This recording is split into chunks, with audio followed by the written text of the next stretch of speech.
à tous, bienvenue en ce début novembre avec un petit peu de soleil. Alors, qu'est-ce qui va partir du jardin?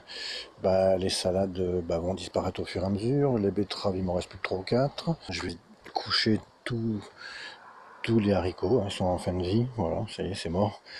On va essayer de récupérer un peu de quelques graines. Ici, poivron, piment. Je vais enlever tous ces pieds ou les coucher aussi. Ici donc on l'a vu l'autre jour, j'ai mes aliacées. Alors tout ça pour dire que on va trouver de la place, hein, parce que je vais mettre des fèves et des petits pois. Pourquoi on va mettre des fèves et des petits pois? Tout bêtement parce que ce sont des légumineuses. Et les légumineuses ont cette capacité de fabriquer un peu d'azote. Comment ça marche? Je ne sais pas si vous avez déjà soulevé ou déterré un pied de petits pois justement ou de fèves par exemple. Même du pois fourragé, tiens, moi j'achète de la paille. Dans ma paille, le paysan met du pois fourragé dans son triticale, une sorte de blé. Et qu'est-ce qu'on voit dans ces racines? On voit bien des espèces de boules, donc des nodosités qui contiennent de l'azote.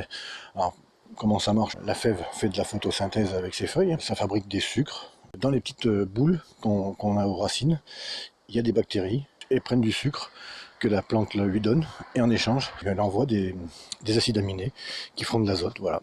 Alors ça fabrique pas non plus des tonnes d'azote, faut pas rêver, mais si on arrive à bien disperser ces plants de fèves ou de petits pois ou les engrais, de la vesse, justement de la févrole, des trucs comme ça, là ça marche aussi.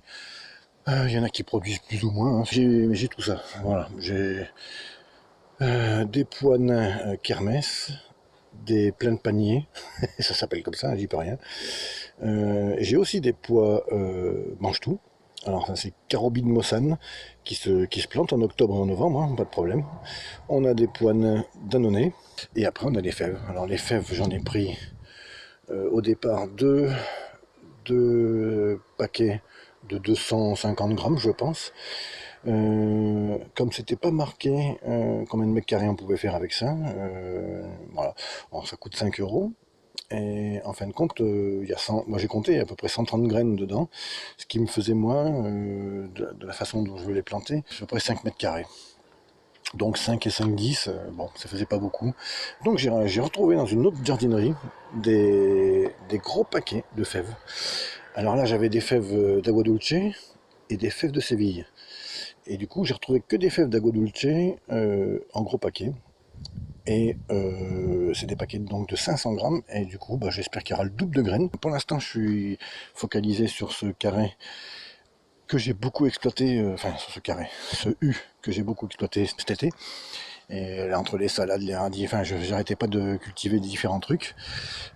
C'était mon fourre-tout comme on dit, dès que j'avais un truc à mettre en petite quantité je le mettais ici. Donc il a beaucoup servi, et donc je vais le récupérer en mettant un petit peu d'azote. Là j'ai mis un petit peu de feuilles de consoude pour avoir un peu de potasse, parce que la potasse, la fève en mange, on a besoin d'un petit peu quand même.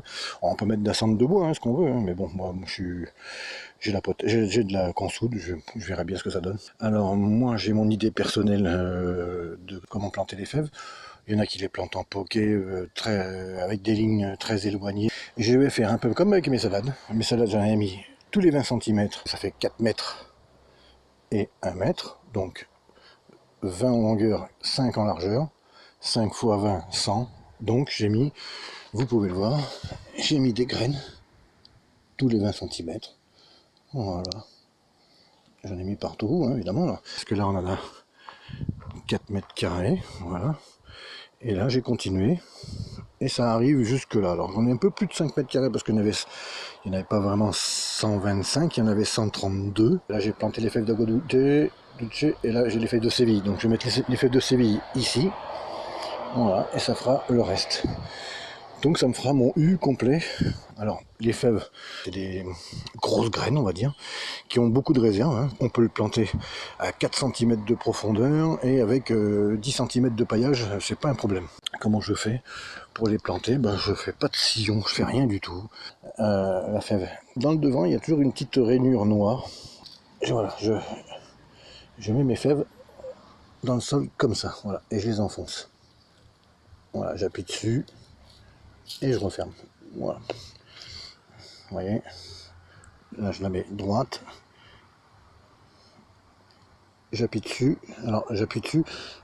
Je vais vous faire voir que alors mon doigt de là à là fait justement 4 cm. Donc quand je suis arrivé à la bonne phalange, bah, j'arrête d'appuyer. Et puis je pense que je suis à 4 cm. Vous voyez, pareil. J'appuie. Et voilà. Donc avec cette manière de tous les 20 cm, 20 cm, 20 cm, ben, j'espère que ça me mettra de l'azote partout. Hein. Je pourrais disperser mon azote, l'azote que ça fabrique, c'est pas en grande quantité. Hein. Ça reste quand même modeste. Hein. C'est une bonne journée pour planter en plus. Bon, il fait 15-16, pas mal. Il fait beau soleil, impeccable. Une autre chose, pourquoi je plante aussi pas mal de fèves, sans jouer au radin, c'est juste que quand on voit le prix des graines, on se dit que vaut mieux en récupérer. Donc je vais en faire beaucoup plus que prévu, c'est pour ça que j'ai acheté tout ça d'ailleurs. Hein. C'est aussi pour faire des graines, parce que quand on voit le prix, celle-là c'était je crois que 5 euros, et celle-là c'était 6,40 € les 500 grammes.